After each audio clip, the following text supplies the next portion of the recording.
Welcome back to the Solution Series, brought to you by DoubleRadius and hosted by yours truly, Jeff Holdenred. Over the last decade or so, Wi-Fi has become basically a necessity or utility. It's no longer a luxury. I mean, that goes with all internet connections, but Wi-Fi is mainly the primary source that people connect to the internet today. So I wanted to bring in a guest who, in my opinion, is a professional at Wi-Fi and is also a part of a managed service provider. So Chris Shupe, welcome to the show. Hey, thanks, Jeff. Good to be here. Appreciate you inviting me, and thanks for that kind introduction. So, Chris, can you tell us a little bit about yourself and your background as an MSP and your experiences with Wi-Fi? Sure. Been in the MSP or managed service provider industry now for over 20 years.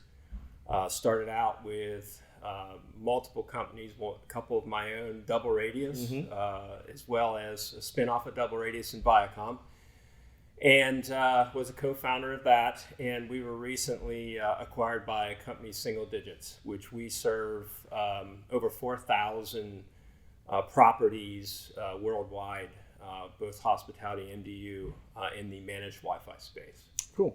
So now let's go back. If you could go back, you've been doing managed services for years. If you could go back and tell your younger self any piece of advice that you would pay attention to, that you wish you knew then, that you know now, what are some of those things? I think investing in people, trying not to take it on all yourself. That is key. Surrounding yourself with good people. It's you can't do it all yourself. The other is tools. Tools are very important. CRM tools, monitoring tools, key partnerships with manufacturers to help simplify your network deployments. Companies like Cambium, Ruckus are certainly key in developing your technology solutions and your go-to-market strategy. Okay. All right. Now, if you had to say how many devices, wireless access points or WAPs, do you think you've deployed over the last 20 years? It's well over 100,000. Access points. Today, our company, Single Digits, monitors over 750,000 devices. That's combination of access points, switches, firewalls. We've deployed a heck of a lot more than that. Mm-hmm.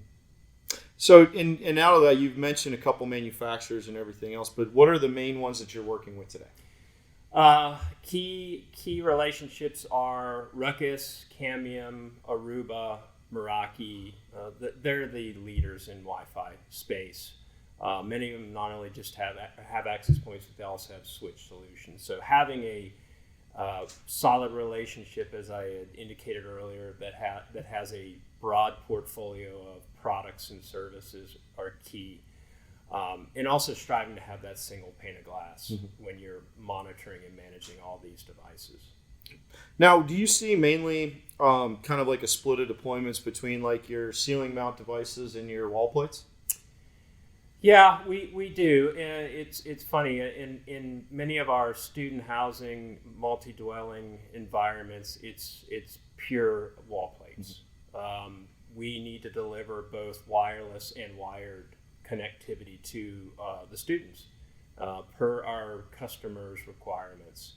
In senior housing and senior living, we are still very heavy ceiling mount. It is a pure wireless deployment. In either scenario, we have great success. Obviously, antenna propagation means a lot, and the two form factors do differ, and you need to pay particular attention to that in your RF planning. So we have great success with both. We are probably a 50-50 deployment. Okay. Now, what are some neat features that you've worked with the manufacturers on or that they've brought to the table that have kind of helped you with your deployments today, or some things that are needed today? Yeah, so over the years, a lot of cool features and benefits have been developed. The dashboards have improved. As I said, indicated earlier, having that single pane of glass has been key in monitoring this massive amount of devices we have. But one of the differentiating features has been the adoption of dynamic pre-shared key.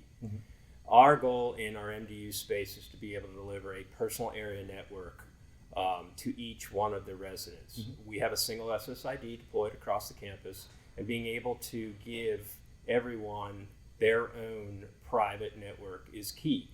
The days of giving folks username and credentials with captive portals are gone. Now we're giving everyone their own unique pre-shared key, and that is how their VLAN is assigned to them, and they are able to access the network and have peer-to-peer networking with all of their personal devices. That's cool. That's cool. So what are your thoughts of, I know they're still defining all the rules and everything, but what are your thoughts of the opening of 6 gig for Wi-Fi and Wi-Fi 6 and Wi-Fi 6E? Yeah, so opening that up has been a game changer. It's a must. We've become a bandwidth crazed, bandwidth hungry society. The additions of 4K streaming, requiring 20 to 25 megabit stream per device has driven us to that point. It's been a long time since I've worked with the Cisco Aeronet product back in the 802.11 days. Drop. Yeah, right. When Aeronet was a company out of Ohio that Cisco bought. Yep. That was a long, long time ago. But now we've come through, 802.11, AC, B, G, AC, AD, which is kind of fallen off to the wayside with 60 gigahertz. Now with AX and with 6E on board, it's certainly been a game changer and a must-have with the massive amount of devices we're trying to support and still deliver big bandwidth. So you mentioned massive, deployments and also massive numbers of clients, right? Mm-hmm. So what's your average client, per resident or average client device you're seeing as compared to what it used to be? Yeah, that's a good question. We've really watched that evolve.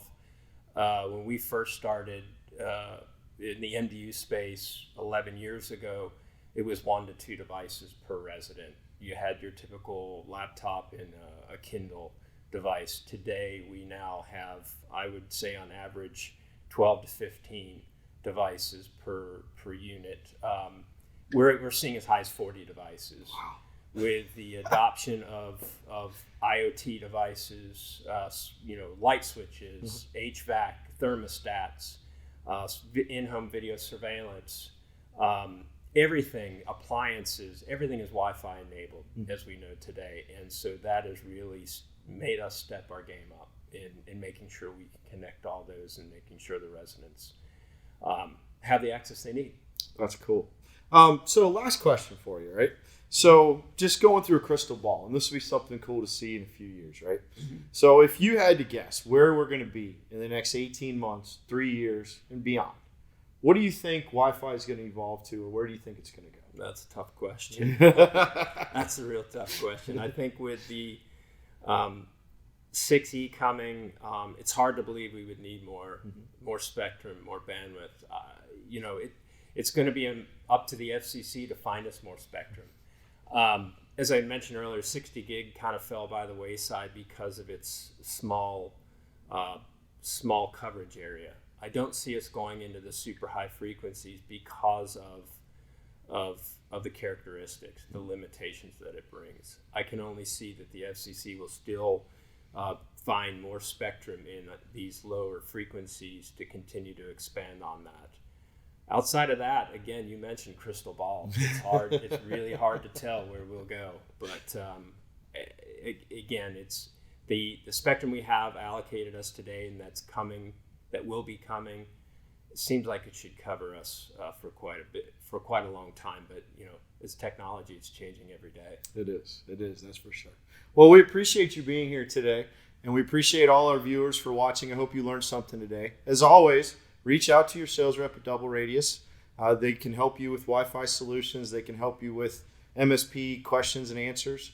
And thanks for listening. We hope you had a great one, or we hope you enjoyed this video. And we'll see you next time. Thank you, and have a wonderful day.